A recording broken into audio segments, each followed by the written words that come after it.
there, welcome once again to Musical Sports TV. My name is Vane and I want to share with you a little story of something that happened to me, and it has a lot to do with my fitness philosophy and the approach I take towards physical activity. So this story has a location here in Calgary where I am living right now.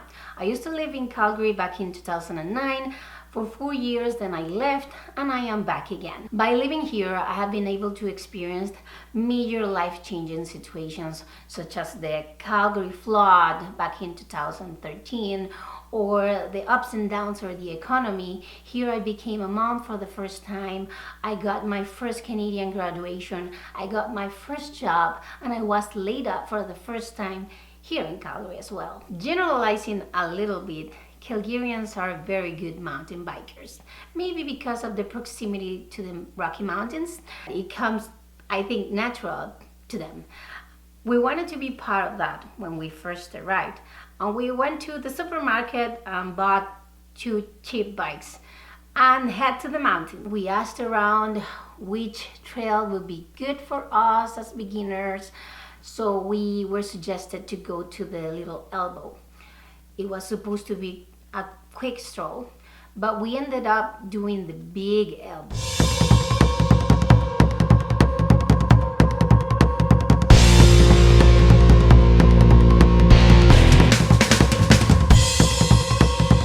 So the Big Elbow's distance climb is 12.6 kilometers. Distance down is 6.4 kilometers. The average time is 2 hours and 20 minutes. The climbing difficulty is blue, so it's intermediate. The difficulty rating is green, meaning it's an easy stroll. According to recent ride log, the distance is 49 kilometers. So as we were pedaling and pedaling, the hours were passing, and there was no sign of the end of the trail. Our phone batteries died, the sun was starting to set, we ran out of water, we didn't have any snacks, and we started wondering, are we gonna spend the night here? At the point where we were, it didn't make sense to turn back. It was easier to just keep pedaling ahead and try to finish the loop.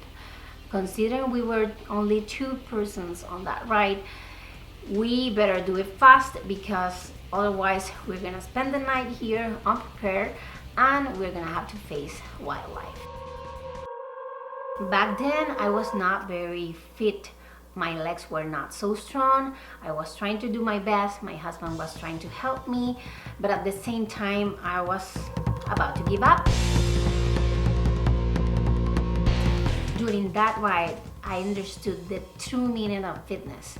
It was not anymore about losing weight or how you looked. It didn't matter at the moment. I just wanted to make it through alive. Being fit means being able to perform successfully a specific activity. And that was not the only thing I learned from this experience. Lesson number 1. Being lost is the only way that you can realize that you need to take a new approach. 2. Fear is good. It will actually push you to achieve something, to get through that barrier that you have put yourself in front.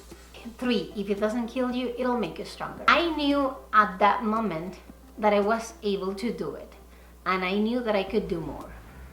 So after that, I said, this is nothing, keep going. And I became stronger and stronger. And to finish, I want to share a metaphor that I learned from one of my favorite instructors. She's based out of here in Calgary. I don't want to mention her to protect her privacy, but she likes to work on uneven surfaces and with uneven weight. For example, she would use a light dumbbell and a heavier one, and she would work with that on a bench that is like lifted from one side of the bench, and then the other is lower down. So you have to work on that. One day I was in her class and she modeled the exercise. We were trying to do that exercise, but we were looking very odd and uncomfortable, and she said something that immediately ticked. She said, life is not an even balanced journey, so you have to train for it. See. So we finished that trail in 6 hours, way above the average. That was a really good life lesson, and we always bring it up when we think we cannot do something. We remember about that moment. We try to push ourselves a little. So I hope you enjoyed this story, and please subscribe if you haven't done that, and check my website if you want, and see you in a little bit.